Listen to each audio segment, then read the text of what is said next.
बजावे, सासू जी दिन भर सतावे। भोरे उठी खटिया छूटा, बात बात पर टोका टोकी बूटा। किच किच से घर भर जाए, सुन सुन कान बहिरा हो जाए। नागिन जैसा चाल चलावे, दिन रात भी नहीं बजावे।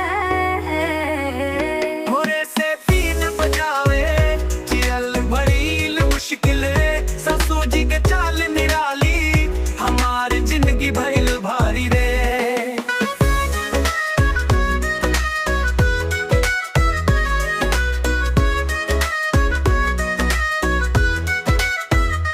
डाक बरात बही मुझ हो जा, भोरे उठी कतर भर जाए। सुन कर बर तुक्का टोकी बूटा, किच किच से घर भर जाए। सुन सुन कान बहिरा हो जाए। नागिन जैसन चाल चलावे, दिन रात भी नहीं बजावे।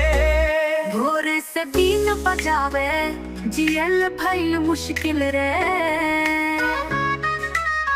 सासू जी के चाल निराली, हमारी जिंदगी भइल भारी रे।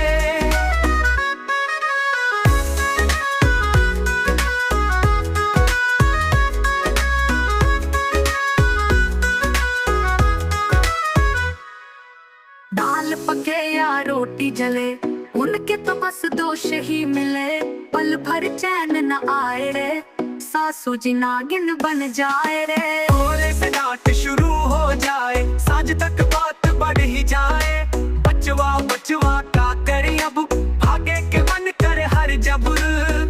भोरे से बीन बजावे, जियल भइल मुश्किल रे। सासू जी के